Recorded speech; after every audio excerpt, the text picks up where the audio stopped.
Assalamualaikum warahmatullahi wabarakatuh. Bagaimana kabarnya hari ini anak-anak? Baik, Bu. Alhamdulillah, semoga kita selalu dalam keadaan sehat ya. Baik, sebelum memulai pelajaran pada hari ini, marilah kita bersama-sama membaca Ulumul Quran Surah Al-Fatihah. Al-Fatihah. Sebelumnya, ada yang tahu kita hari ini belajar apa? Hibah, Bu. Betul sekali, kita akan mempelajari tentang hibah. Nah, sebelum memulai pelajaran, Ibu ingin membagi kalian menjadi dua kelompok. Yang sebelah kanan Ibu adalah kelompok 1, dan sebelah kiri Ibu adalah kelompok 2. Nah, kelompok 1 akan menjelaskan pengertian hibah, kemudian kelompok 2 akan menjelaskan hukum dari hibah. Setelah kalian berdiskusi, Ibu akan meminta perwakilan kelompok untuk menjelaskan apa yang sudah didiskusikan.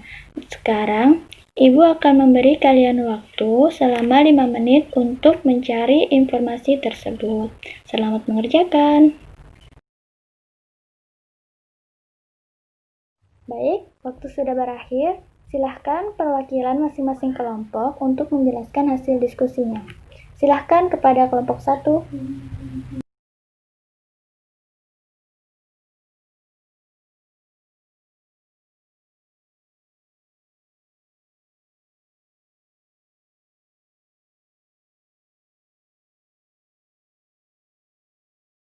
Iya, bagus sekali pemaparan dari kelompok 1. Mari kita berikan tepuk tangan. Selanjutnya kepada kelompok 2 dipersilahkan.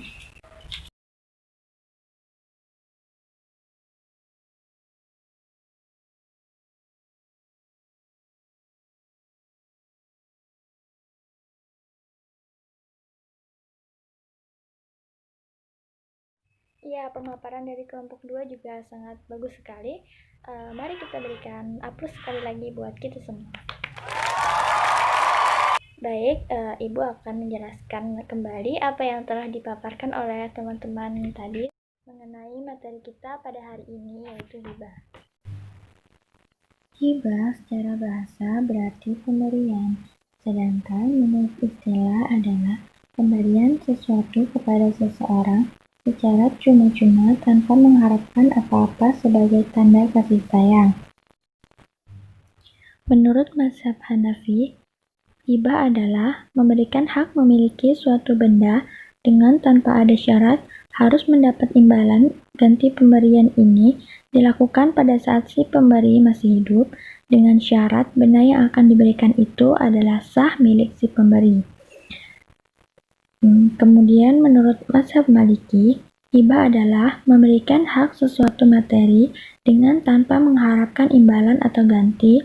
Pemberian semata-mata hanya diperuntukkan kepada orang yang diberinya tanpa mengharapkan adanya pahala dari Allah Subhanahu wa Ta'ala. Kemudian menurut mazhab Syafi'i, pemberian hibah adalah pemberian hanya sifatnya sunnah yang dilakukan dengan ijab dan qabul pada waktu si pemberi masih hidup. Pemberian ini tidak dimaksudkan untuk menghormati atau memuliakan seseorang dan tidak dimaksudkan untuk mendapatkan pahala dari Allah karena menutup kebutuhan orang yang diberikannya. Dari beberapa definisi ini, dapat disimpulkan bahwa pada dasarnya hibah adalah merupakan akad atau perjanjian, pemberian cuma-cuma atau pemberian tanpa ganti. Barang yang dihibahkan mempunyai nilai. Hibah dapat dilaksanakan oleh seseorang kepada orang lain, oleh seseorang kepada badan-badan tertentu, juga beberapa orang yang bersikat kepada yang lain. Hukum hibah. Hukum asal hibah adalah mubah atau boleh. Hal ini didasarkan pada hadis riwayat Baihaqi yang berbunyi, An Abi Hurairah qala Qala Rasulullah sallallahu alaihi wasallam tahadu tahabbu, yang artinya diriwayatkan dari Abu Hurairah radhiyallahu anhu bahwasanya Rasulullah sallallahu alaihi wasallam bersabda, saling memberi hadiahlah di antara kalian, niscaya kalian akan saling mencintai. Hadis riwayat Baihaqi. Tetapi berdasarkan kondisi dan peran si pemberi dan si penerima hibah, hibah ini bisa menjadi wajib, haram, dan makruh. Kapan hibah menjadi wajib? Adalah ketika hibah suami kepada istri dan anak-anaknya. Maka ini hukumnya wajib sesuai kemampuannya. Kapan hibah menjadi haram? Hibah menjadi haram manakala harta yang diberikan berupa barang haram, misalnya minuman keras dan lain sebagainya. Hibah juga haram apabila diminta kembali, kecuali hibah yang diberikan orang tua kepada anaknya. Hibah juga bisa menjadi makruh ketika menghibahkan sesuatu dengan maksud mendapat imbalan sesuatu, baik berimbang maupun lebih, hukumnya adalah makruh. Rukun hibah dan syarat-syaratnya. Rukun hibah yang pertama adalah wahib. Wahib adalah pemberi hibah yang menghibahkan barang miliknya. Wahib disyaratkan: 1. Memiliki sesuatu untuk dihibahkan, cakap dalam membelanjakan harta, yakni balik dan berakal. Memberi atas dasar kemauan sendiri, dibenarkan melakukan tindakan hukum. Rukun yang kedua adalah mauhub lahu. Mauhub lahu adalah penerima hibah. Disyaratkan sudah wujud ketika akad hibah dilakukan.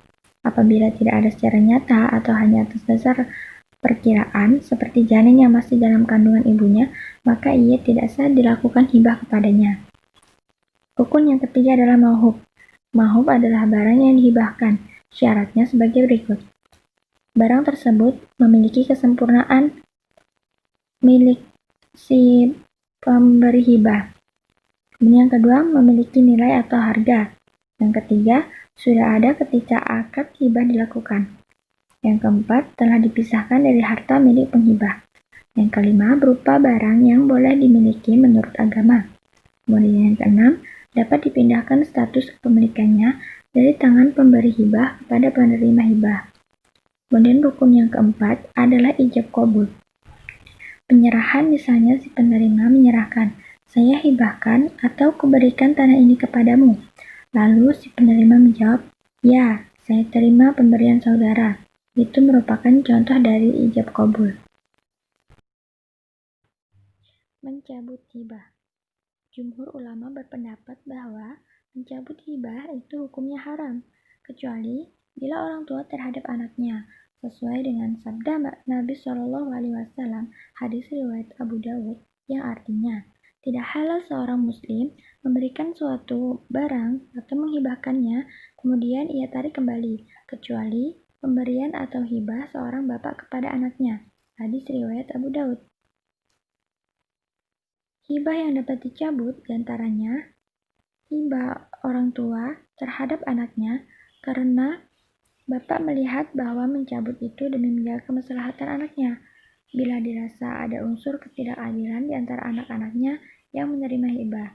Kemudian, apabila dengan adanya hibah itu ada kemungkinan menimbulkan iri hati dan fitnah dari pihak lain. Macam-macam hibah. Macam-macam hibah terdiri dari dua. Yang pertama adalah hibah barang. Hibah barang adalah memberikan harta atau barang kepada pihak lain yang mencakup materi dan nilai manfaat harta atau barang tersebut, yang pemberiannya tanpa ada harapan apapun, misalnya menghibahkan rumah, sepeda motor, baju, dan sebagainya. Yang kedua, hibah manfaat, yaitu memberikan harta kepada pihak lain agar dimanfaatkan harta atau barang yang dihibahkan itu. Namun, materi harta atau barang itu tetap menjadi milik pemberi hibah.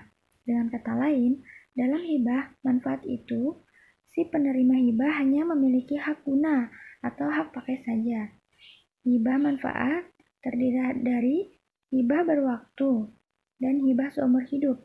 Hibah berwaktu dapat juga dikategorikan sebagai pinjaman, karena setelah lewat jangka waktu tertentu, barang yang dihibahkan manfaatnya harus dikembalikan. Baik anak-anak, sekarang kalian sudah mengerti kan apa itu hibah dan ketentuan tentang hibah? Nah, Ibu harap kalian mau menerapkan hibah dalam kehidupan sehari-hari, karena hibah itu memiliki banyak manfaat dan hikmah. Di antaranya, menumbuhkan rasa kasih sayang sesama umat Nabi Muhammad SAW. Lalu, kita juga bisa meringankan beban saudara kita yang membutuhkan. Selain itu juga kita bisa didoakan oleh malaikat. Dan masih banyak lagi hikmah yang dapat kita petik dari materi kita hari ini, yaitu hibah. Baik anak-anak, sebelum menutup pembelajaran kita pada hari ini, Ibu ingin memberikan tugas kepada kalian.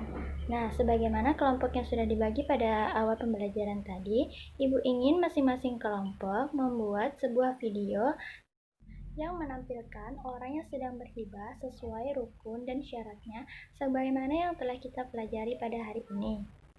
Silahkan kumpul tugas tersebut pada pertemuan kita minggu depan. Baiklah anak-anak, untuk menutup pertemuan kita pada hari ini, marilah kita bersama-sama membacakan hamdalah. Cukup sekian dari Ibu, terima kasih atas partisipasinya. Assalamualaikum warahmatullahi wabarakatuh.